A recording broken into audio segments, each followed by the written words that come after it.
నమస్తే, welcome to hash tag you. నేను మీ రాజేష్. అధికారం కోసం ఆయా పార్టీలు కానీ, ఆయా నాయకులు కానీ ఏం చేయడానికైనా సిద్ధంగా ఉంటారు. సో ఈ నేపథ్యంలో బీజేపీ కూడా రాను రాను పవర్ కోసం, అంటే చాలా రాష్ట్రాల్లో ఇప్పటికే కొంత క్లీన్ స్వీప్ చేస్తుంది. ఇట్లాంటి సందర్భాల్లో పవర్ కోసం చాలా వరకు తమ బేసిక్ సిద్ధాంతాలకు కూడా ఇవాళ తిరోధకాలు ఇస్తున్నట్టుగా తెలుస్తుంది. సో మీరు కూడా ఖచ్చితంగా మోదీ అయినా, నడ్డా అయినా, అమిత్ షా అయినా, ఈ ముగ్గురు నేతృత్వంలో నడుస్తున్నటువంటి బీజేపీ జాతీయ స్థాయిలో ఖచ్చితంగా తమ సిద్ధాంతాలకు తిలోదకాలు ఇస్తోందని మీకు అనిపిస్తే మీ రాజకీయ అభిప్రాయాల్ని మస్ట్గా కామెంట్ సెక్షన్లో తెలియజేయండి. అయితే వాస్తవానికి ఏంటంటే కమల దళం ఒకసారి కనుక చూసుకుంటే రాను రాను ఆ పార్టీ యొక్క మౌలిక సిద్ధాంతాలకు తిలోదకాలు ఇచ్చేసి రాజకీయ ప్రత్యర్థులను కబలించడమే లక్ష్యంగా పెట్టుకుందా అంటే రాష్ట్రాల్లో అధికారం కోసం ఆ పార్టీ అనుసరిస్తున్నటువంటి వ్యూహాలు, అమలు చేస్తున్నటువంటి ఎత్తుగడలు చూస్తుంటే వాస్తవానికి అవుననే సమాధానం వస్తుంది. అంటే 2014 ఎన్నికలకు కాంగ్రెస్ ముక్త్ భారత్ నినాదాన్ని ఇచ్చినటువంటి ఆ పార్టీ ఆ తర్వాత సాగించినటువంటి ప్రస్థానాన్ని చూస్తుంటే దేశం మొత్తం కాషాయంతో నింపేయాలని, బీజేపీ జెండా యావత్ దేశాన్ని కమ్మేయాలని లక్ష్యంగా పెట్టుకున్నట్లు కనిపిస్తోంది.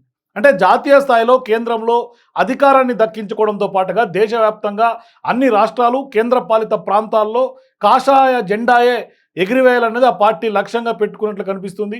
ఒక రాజకీయ పార్టీ అధికారంలోకి రావాలనుకోవడానికి ఎవరు తప్పు పట్టరు, కానీ అందుకోసం విలువలకు పాత్రేయటాన్ని ఏ ప్రత్యర్థి పార్టీలు కూడా కొంత జీర్ణించుకోలేవు. మరోవైపు ప్రత్యర్థి పార్టీల ఉనికిని కూడా సహించలేని తత్వాన్ని మాత్రం ఎవరూ అంగీకరించజాలరు.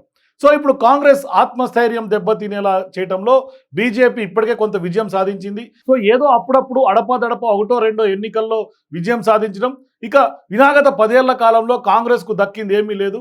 ఆ పార్టీ పరిస్థితి నానాటికి తీసికట్టు నాగంబొట్టు అన్న చందంగా తయారవుతుంది. అంటే వారసత్వ రాజకీయాల పట్ల ప్రజల్లో విముఖత, అట్లాగే కాంగ్రెస్ పార్టీల అంతర్గత కుమ్ములాటలు, అధినాయకత్వం కొంత సీరియస్ రాజకీయాలకు పెద్దగా ప్రాధాన్యత ఇవ్వకపోవడంతో ఆ పార్టీ దేశ రాజకీయాల్లో ఇప్పట్లో కొంత పుంజుకునే అవకాశాలు కొంత కనిపించడం లేదు. ఎందుకంటే మహారాష్ట్ర ఎన్నికల తర్వాత కూడా చెప్తున్నాను నేను విషయం.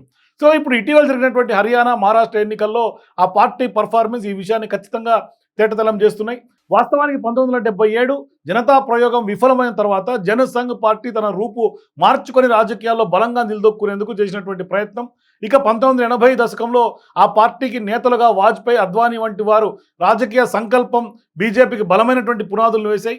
ఇక 84 సార్వత్రిక ఎన్నికల్లో కాంగ్రెస్ రికార్డు స్థాయిలో 400 మార్క్. అప్పట్లో బీజేపీ కేవలం 2 స్థానాలతోటే లోక్సభలోకి అడుగుపెట్టింది. అయితే 89లో రామజన్మభూమి నినాదంతో కొంత బీజేపీ పుంజుకుందని చెప్పాలి. ఆ ఎన్నికల్లో 88 స్థానాల్లో విజయం సాధించి సత్తా చాటింది. ఇక 1990 సెప్టెంబర్లో బీజేపీ నేత అద్వానీ అయోధ్యకు రథయాత్ర ప్రారంభించారు. ఇక యూపీ, బీహార్లలో రథయాత్ర జరుగుతున్నది. లాలూ బీహార్ సీఎంగా ఉన్నారు. ఆయన అద్వానీని అరెస్ట్ చేయడంతో రథయాత్ర ముగిసింది. దాంతో వీపీ సింగ్ ప్రభుత్వానికి బయట నుంచి ఇస్తున్నటువంటి మద్దతును బీజేపీ ఉపసంహరించుకుంది. దీంతో వీపీ సింగ్ ప్రభుత్వం కుప్పకూలి కాంగ్రెస్ మద్దతుతో చరణ్ సింగ్ ప్రభుత్వం కొలువుదీరింది. అయితే అది 3 నాళ్ల ముచ్చటగానే ముగిసింది. చరణ్ సింగ్ ఇచ్చినటువంటి మద్దతు కాంగ్రెస్ ఉపసంహరించుకోవడంతో 1991లో మధ్యంతర ఎన్నికలు అనివార్యమయ్యాయి. ఆ ఎన్నికలు తొలిదశ పూర్తి మలిదశ జరగడానికి ముందు రాజీవ్ గాంధీ దారుణ హత్యకు గురయ్యారు. ఆ సానుభూతి పవనాలు బలంగా వీచినా కూడా ఈ ఎన్నికల్లో అతిపెద్ద పార్టీగా కాంగ్రెస్ నిలిచినా సాధారణ మెజారిటీ రాలేదు. బీజేపీకి బలం 88 నుంచి 120 స్థానాలకు పెరిగింది. పూర్తి మెజారిటీ లేకపోయినా పివి నరసింహారావు నేతృత్వంలో కాంగ్రెస్ ప్రభుత్వం ఏర్పడింది. సో అప్పట్లో ప్రధానమంత్రిగా పివి పనిచేశారు. పివి నరసింహారావు తీసుకున్నటువంటి నిర్ణయాలు, ఆయన తీసుకొచ్చినటువంటి ఆర్థిక సంస్కరణలు దేశాన్ని గాడిలో పెట్టాయి. తీవ్ర ఆర్థిక సంక్షోభం నుంచి దేశం బయటపడింది. మైనార్టీ ప్రభుత్వాన్ని పివి నరసింహారావు విజయవంతంగా 5 ఏళ్లు నడిపారు. పివి హయాంలో 1992లో యూపీలో బాబ్రీ మసీదు కర సేవకులు కూల్చివేశారు. ఇక దేశంలోనే అనేక విధ్వంసాలు చోటు చేసుకున్నాయి. బొంబాయి పేలుళ్లు కూడా ఆ సమయంలోనే జరిగాయి. ఇక 1996లో జరిగినటువంటి సార్వత్రిక ఎన్నికల్లో కాంగ్రెస్ ఓటమి పాలైంది. బాబ్రీ కూల్చివేతతో మైనార్టీలు కాంగ్రెస్కు వ్యతిరేకంగా ఓటు వేశారు. పార్టీ సోనియా గాంధీ నేతృత్వంలో వచ్చింది. ఇక హంగ్ పార్లమెంట్ ఏర్పడింది. కాంగ్రెస్కు 140 సీట్లు వచ్చాయి. మొదటిసారి కాంగ్రెస్కు ఓట్ షేర్ 30% కంటే తక్కువ వచ్చింది. సో వాజ్పేయి సారథ్యంలో బీజేపీకి 161 స్థానాలు సాధించినటువంటి పార్టీగా ప్రభుత్వాన్ని ఏర్పాటు చేసింది. అయితే వాజ్పేయి ప్రభుత్వం కేవలం 13 రోజులకే కుప్పగూలింది. తర్వాత యునైటెడ్ ఫ్రంట్ కూటమి ప్రభుత్వం కొలుదిరింది.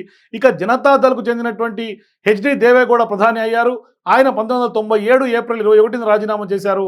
లాలూ దానా కుంభకోణంలో చిక్కుకోవడంతో పాటుగా జనతాదళ్ నుంచి వీడి 17 మందితో రాష్ట్రీయ జనతాదళ్ ఏర్పాటు చేయడంతో గౌడ రాజీనామా చేశారు. ఇక 1997లో యునైటెడ్ ఫ్రంట్ నుంచి ఐకే గుజరాల్ ప్రధాని అయ్యారు. 11 నెలలు పరిపాలించారు. కాంగ్రెస్ మద్దతు ఉపసంహరించుకోవడంతో గుజరాల్ ప్రభుత్వం కూడా పడిపోయింది.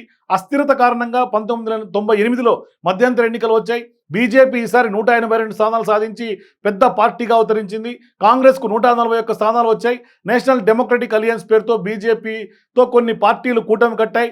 12 స్థానాలు ఉన్నటువంటి తెలుగుదేశం పార్టీ బయట నుంచి మద్దతు ప్రకటించింది. సో ఇక 1994 డిసెంబర్లో ఉమ్మడి ఏపీ జరిగినటువంటి ఎన్నికల్లో ఎన్టీఆర్ విజయం సాధించారు. 95లో ఎన్టీఆర్ పార్టీలో తిరుగుబాటు జరిగి చంద్రబాబు సీఎం అయ్యారు. కేంద్రంలో వాజ్పేయి నేతృత్వంలో ఎన్డీఏ ప్రభుత్వం 13 నెలలు అధికారంలో ఉంది. ఇక ఏప్రిల్ 1999లో 18 స్థానాలు ఉన్నటువంటి అన్నాడీఎంకే అధినేత్రి జయలలిత తమిళనాడులో డీఎంకే ప్రభుత్వం బర్తరఫ్ చేయమని డిమాండ్ చేయడంతో వాజ్పేయి తిరస్కరించారు. దాంతో జయ మద్దతు ఉపసంహరించుకోవడంతో వాజ్పేయిపై అవిశ్వాసం 1 ఓటు తేడాతో గెలిచి ప్రభుత్వం కూలిపోయింది. ఇక 1999 సెప్టెంబర్ అక్టోబర్లో మళ్ళీ సార్వత్రిక ఎన్నికలు వచ్చాయి. 1999లో వాజ్పేయి నేతృత్వంలో ఎన్డీఏ సుస్థిర ప్రభుత్వం ఏర్పాటు చేయగలిగింది. ఏపీ సీఎం చంద్రబాబు ఎన్డీఏ కన్వీనర్గా ఉన్నారు. 5 ఏళ్లు వాజ్పేయి ప్రధానిగా కొనసాగారు. ఇక 84 తర్వాత మొదటిసారి 5 ఏళ్లు వాజ్పేయి ప్రభుత్వం అధికారంలో కొనసాగిందని చెప్పాలి. ఇక 2004 నాటికి సోనియా గాంధీ నేతృత్వంలో కాంగ్రెస్ పుంజుకుంది. భారత్ వెలిగిపోతున్నదనే నినాదంతో వాజ్పేయి ప్రభుత్వం ఎన్నికలకు వెళ్లి చితికల పడింది. 2004లో కాంగ్రెస్ విజయం సాధించింది. విదేశీరాలనే ఆరోపణతో ప్రతిపక్షాలు ఆమెను ప్రధాని అభ్యర్థిగా ఒప్పుకోమని పట్టుబట్టాయి. దీంతో పీవీ ప్రభుత్వంలో ఆర్థిక మంత్రిగా పనిచేసినటువంటి మన్మోహన్ సింగ్ను సోనియా గాంధీ కొంత ప్రధాని చేశారు.